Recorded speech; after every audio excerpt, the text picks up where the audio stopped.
Hi everybody, welcome to another of my videos where I use exposure responsive engine therapy to help treat my choking phobia. So today I'm not very hungry. I'm not going to really go into why. I think it has to do with, actually I'm going to go into why.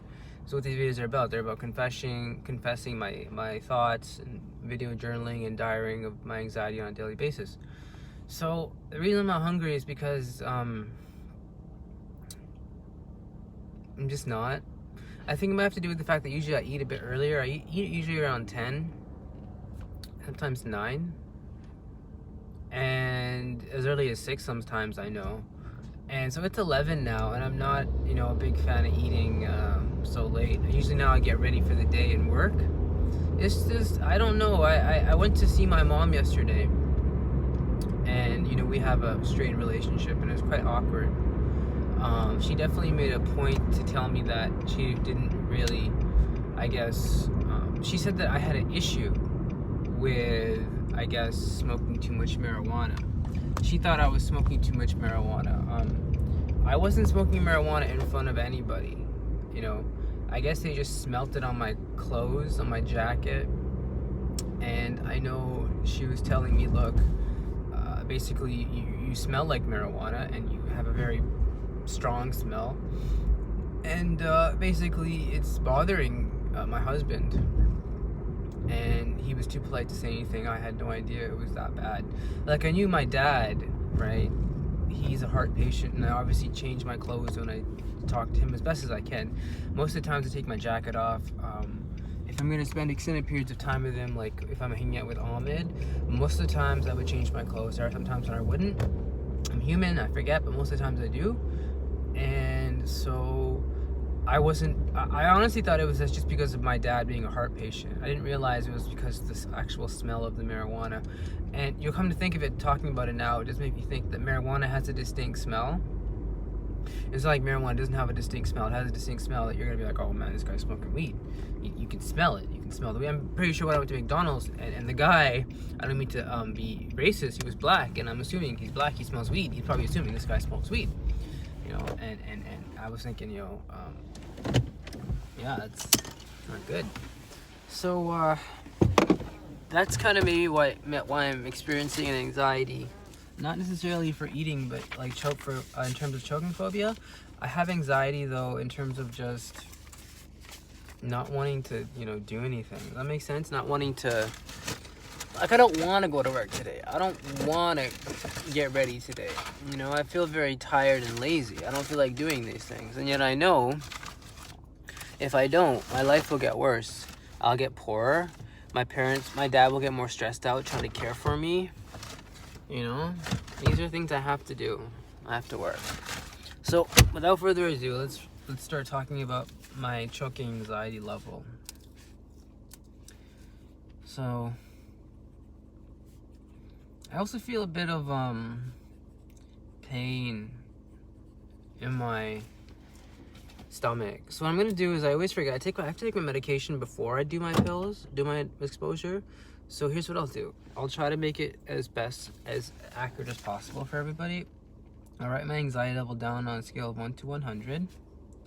I'll have one bite of it, and then I'll go get my pills, take my pills off screen, then I'll come back and eat the rest of it. So you'll have a bit of dead time.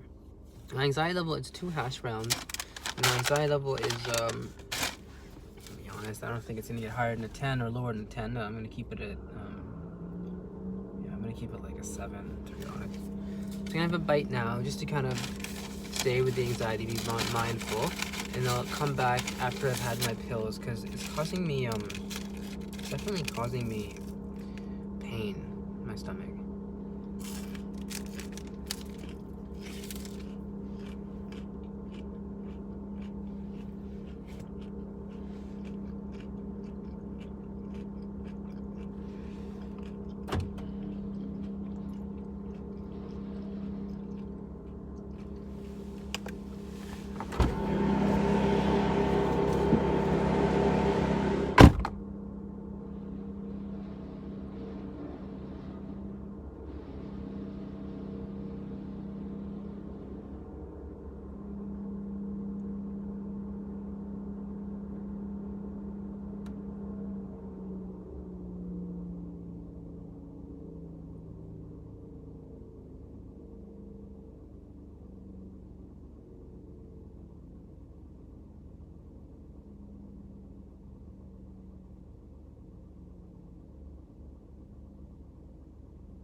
Hey guys, I'm back. Actually, what I'm gonna do is take the medication here because I don't have.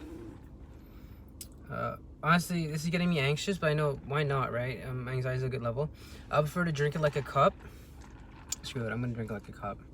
That's what I like to do, and then I'll put it back because I don't like taking pills out of a straw. Call me crazy. So I take one for my acid reflux and one for my high blood pressure.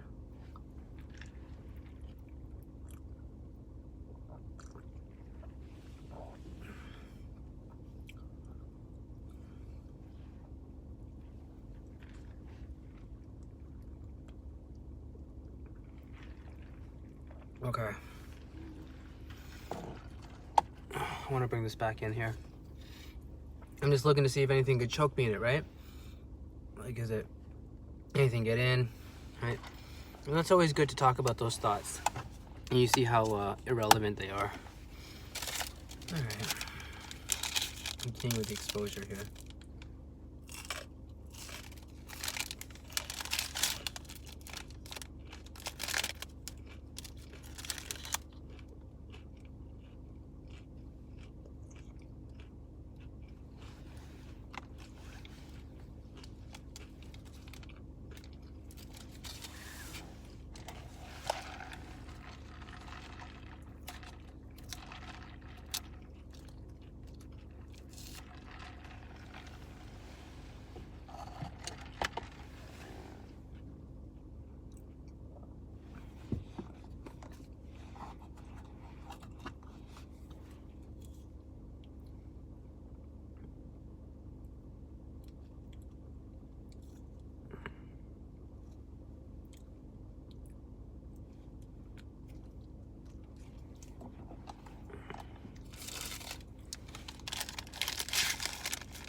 Okay, so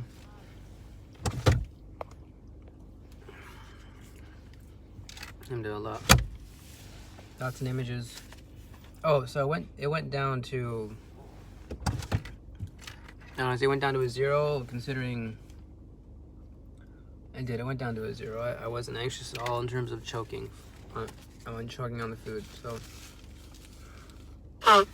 quick thoughts I want to talk about. Number one, it says here, you won. Then talk about sadness, hopelessness. I forgot something about socialism. Are the people my age are more successful, or are these people simply more visible? There's still a lot of good by you to be given. Basically, the theme of all of this is hopelessness and not really believing you're worth anything or that you can do anything. I just feel really sad because I've noticed recently, I think it started around Canada Day, about 3-4 months ago. I noticed that, like, talking to people that are like, that know me, I would feel like they, like, at first I thought they would just be talking down to me. Then I realized that, it was a pattern with, like, everybody I would talk to. And I came to the realization that they were actually very disappointed in what I was doing.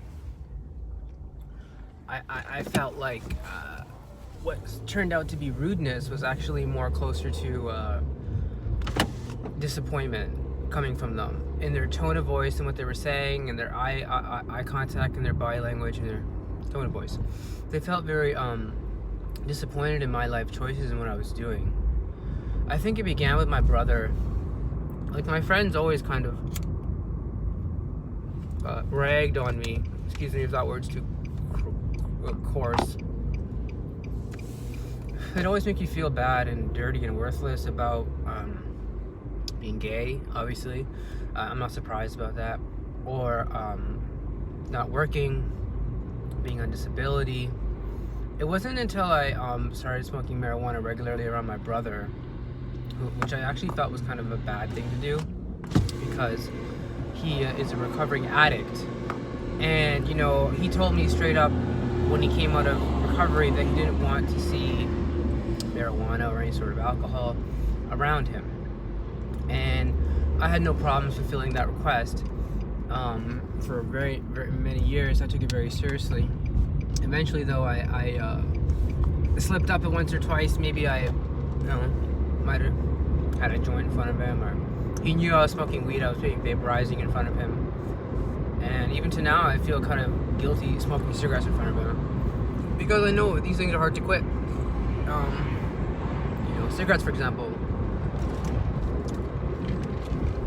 psychologically, mentally, they're harder to quit than heroin. So I know how I've quit 2 or 3 times. I'm back on it, but I've quit. And I can try to think that I can quit again. So that's what I'm realizing. This at first I thought it was rudeness because everyone would be saying it to me, all my friends, right? Then one of my friends' girlfriends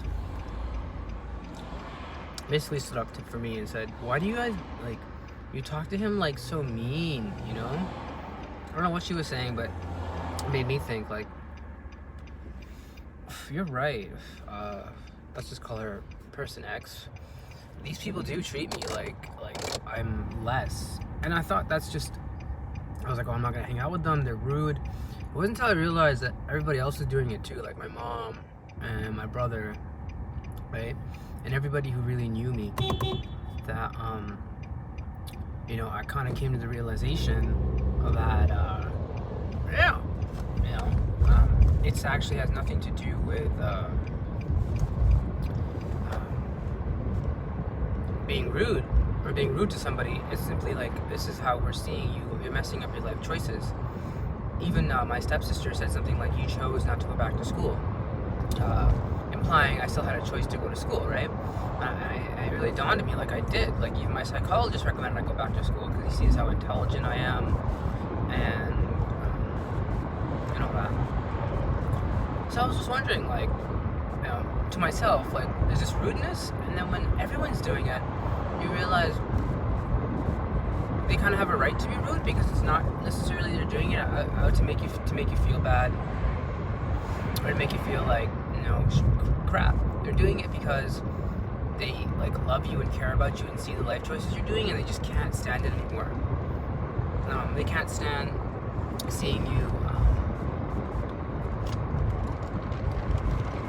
My mom would say, like, waste your life away, sleep your life away. Others would just say, shit your life away.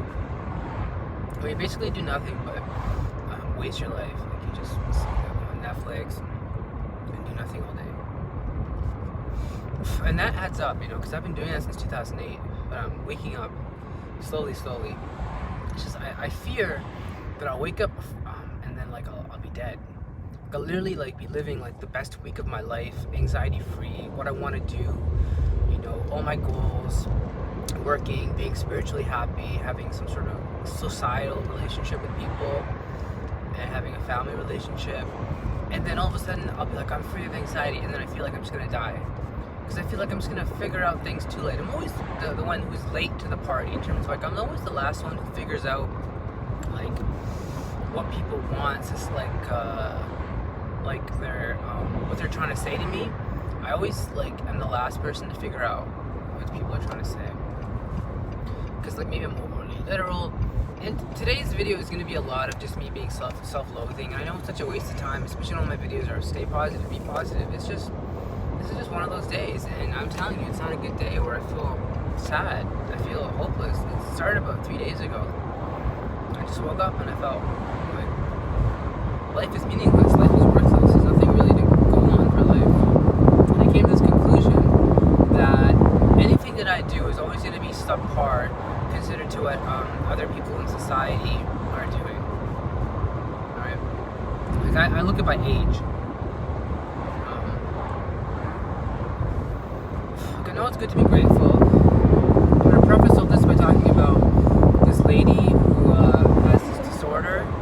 It's a disease that turns her skin into bones. Okay? And she has to stand like a peacock, and they remove some of her front teeth just so she can eat. And she has a life expectancy of like 4 or something. She's like 16 now. And it got me thinking to be grateful for what I do have. Then I also think about, like, people who are, like, successful, like, they worked really hard when they were young. When they were, like, 15 to about 20, they worked their butts off. Like, in school or work or something really, really hard, they dedicated themselves to it. And then when they're, like, 25, they're, like, successful. Much more successful than I am at 32. And that makes me think, like, is that my fault? And it engenders a sense of powerlessness, because you think, am I just a victim of, like, my environment and what exactly, you know, my parents, like, raised me as? Was I raised this way to kind of, like, be lazy, to kind of, you know, not work as hard as someone who, for example, worked harder than I did, I would assume, and perhaps had better tools to deal with depression and social anxiety and any sort of traumas you may have. And, you know, I sometimes say to myself, that's not fair, God. I want that chance. I want that chance. I still, you know, like, that's my chance. How dare you give it to someone else? I know it's wrong to say. I don't like saying those things. I don't like going against, you know, God's will. Like, God says you're not supposed to question him. God says he will not be questioned, yet you will be questioned. Right? That's the role reversal. When you believe in God, you have to remember that God, you can't question God's plan. For example, why do I do certain things? Why am I gay? You can't question and be like, well, you know, God, you made a mistake making me gay, you know, or why did you make me gay? We can't say that. We can't question God's plan. No, you have to just have faith in his plan. And it gets hard. It's lonely. Day in and day out. You gotta just remember. You gotta remember, you can't question God's plan. I remember once I was trying to come out to my Pakistani, like, you know, my dad remarried to these I want to say, like, traditional Pakistani people, and I thought about coming out to one of them because they were wondering why I'm not going out, why I'm not going to work, why I'm so sad. and depressed and don't eat and everything. And one of them said, well, you know, I kind of respected him a lot too, because he was like religious. He said, basically he was like, you know, you're a good person, you seem like a really nice person, I'd love to get to know you more. And I thought to myself, I don't think you would really want to get to know me more. You know, you should watch your words, be careful what you're saying, because, for example, we went to Tim Hortons to grab coffee or something, and it comes out later that I tell you that I'm bisexual. You would not want to be friends with me. You wouldn't, you know, you would be as shocked as anybody else. Like, for example, my stepmom, when I told her, she was in denial. She thought I'm just, like, impatient, or, like, I don't realize how good looking I am, and I guess maybe how desperate and horny brown girls are. I'm not sure. She looked at it like, you can do better. You can do way better. Put that skirt away. Okay? You know, it sounds weird. Put that skirt away. Like, kind of, she handed it to me like, oh, you know, like I'm ashamed. Basically what everybody else in my family is doing, except she was doing it for gay, but they're doing it for other things, like, you know, you're not going to school, or you're just smoking weed all day, or, you know, things like that. You're a disappointment, spend too much money. And I want to think, you know, I want to be, happy. It's just hard to be grateful and happy. And I just feel sad today. I feel really, really sad. I feel incredibly sad. You know? And I don't know what to do. I'm gonna push myself today to well, I'm gonna go to the dispensary. I'm gonna get some marijuana. I'm gonna smoke it. Then I'm gonna push myself to go in the shower, brush my teeth, floss my teeth. Right, take a shower, put soap all over my body, put you know, shampoo on my hair, and come out smelling good.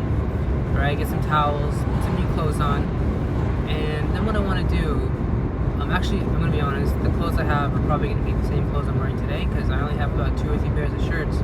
I'll see. I'll try to put a new shirt on, but I'll definitely change my underwear and socks and everything. Right, and then what I'm gonna do is I'm gonna just work. I'm gonna, you know, see where it's busy and just go there and work. Actually, I'm gonna be honest with you, I'm just gonna stay in my town, and I'm gonna just basically work for like 8 hours and probably make like $50. You know, it's better than nothing. Better than staying at home. And you can even make 100 if you wanted. And I just want to talk now about one more thing, which was how my step family.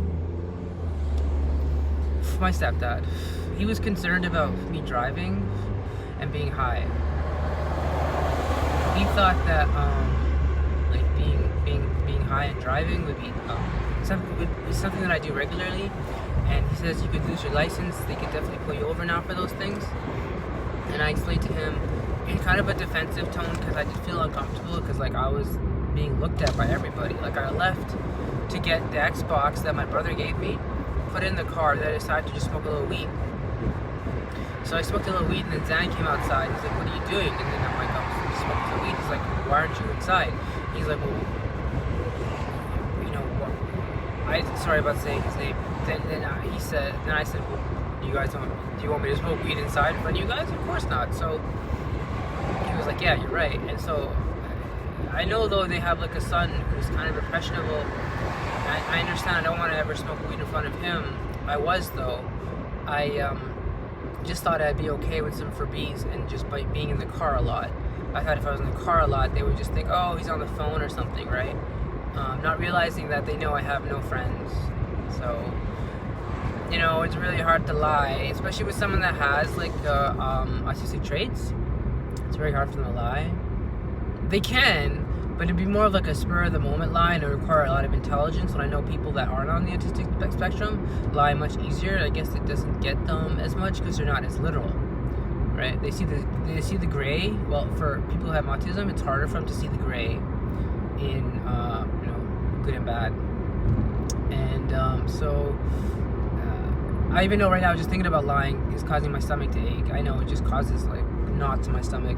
That's why maybe when I kind of said to myself, it's okay to be straight and I can suppress my homosexuality, I had like a panic attack, a choking attack when I was doing that, when I thought that, when I came to that realization. So I'm not sure, guys, what's going on today. I'm gonna try to fill you in more better tomorrow. I don't know, I don't want to talk anymore. I've said as much as I want to. What I'm gonna do is just listen to myself, think for a bit, for about 5 minutes, and then I'll conclude, because I just don't know what else to say. I'm just gonna describe what I'm doing now. I'm just driving to the dispensary. It's about a 20-minute drive. It's in a different city, and like, it's not that far. It's basically all the way to the lake. We live about 20 minutes from the lake, and then Toronto is like about 40 minutes west from that lake.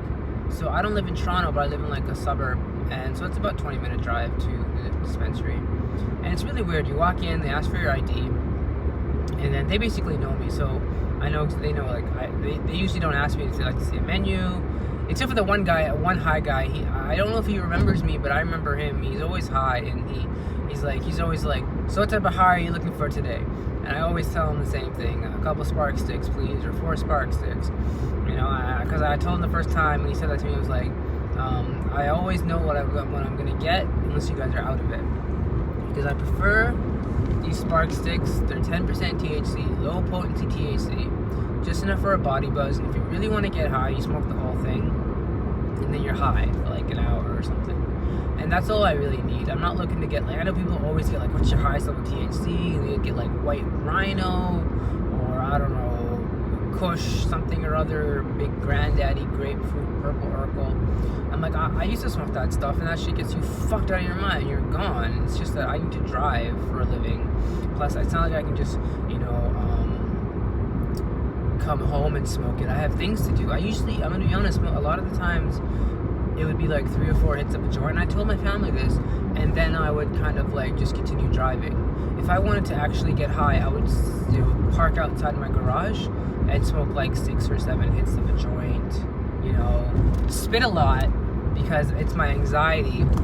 My anxiety forces me to spit a lot when I smoke weed. Spit, and then I end up just smoking a lot until I basically run out of spit. And then I have a cigarette and I go inside, basically. Sometimes I do like going out in social situations when I'm high. I know it definitely makes me feel more mindful. It makes me feel more aware of my social anxiety, because I'm more aware of, like, do people know I'm high? Are there cops around? Do cops know I'm high? Do cops know I do delivery driving, right? Do cops know I'm high while doing a delivery, you know? So, especially because I was pulled over one time for being high. I just did a delivery, so I wasn't actually high driving, but I was parked in a parking lot, and it was in like an apartment complex, and a cop basically saw me put some marijuana in a pipe and light it, and he looked at me right when I was doing it. He comes up to me and he's like, and I was like, oh shit, and I literally just put the pipe away. He's like, what you doing here? And I was like, oh, I just made a delivery. I work for Skip the Dishes. And such horrible luck, my phone died, because I was like, oh, I can pull it up on my phone right now. I can prove to you that I'm, because he's like, we've had some issues with some, this is like a drug area. People go in and out here to sell drugs, and we just saw someone say that you gave a guy a bag. And I was like, crap, if my phone was charged, I could show him the delivery, the address, the guy, you can call him, and everything. I could call Skip the Dishes. I made this delivery, and on the up and up, but we were way past that, because I was high out of my fucking mind. Like, my vaporizer, I was vaping the whole time, and when you vape, you don't realize how high you get until you get it, and you wait like 20 minutes, and you forget how high you get, and you just get higher, because you don't really feel it in your lungs. You just know it's going directly, bypassing the lungs, going directly into your bloodstream. The cannabis is going directly into your bloodstream. And I've noticed I would smoke high-grade marijuana when I was on a vaporizer. I'm talking like, I don't even know the percentage, but it was like quintuple A. So we're talking the best of the best, king grade, granddaddy, purple Urkel, you know, the stickiest of the ickiest. You need a grinder to break it up, and you smoke like just a tiny bit, and you're good for like 2 hours if you smoke the whole thing, right? If you're driving, you have a couple hits, and then you fucking, like, you know, turn it off. I'm lying. If you're driving, if you have a vaporizer, you smoke as much as you fucking want because the cops don't know shit. And they can't smell with a vaporizer. A vaporizer, you basically, I mean, off topic here, I just want to talk about it real quick. A vaporizer, you take the cannabis, and instead of it being combusted through fire like in a pipe or a joint, it's heated up beyond the level of fire, and the entire thing combusts, and the chemical that makes you high up from the flower, which is called THC, tetrahydrocannabinol or something, tetrahydrocannabinol, that directly gets ingested into your bloodstream when you inhale. So you think you're inhaling cannabis smoke, it's actually pure tetrahydrocannabinol. Like just basically resin, you're smoking resin. So I was so fucking high off that shit. I was gone. That's one of the reasons I decided not to smoke as much off vaporizers. Remember one more thing my mom said to me, like, you should stop smoking so much.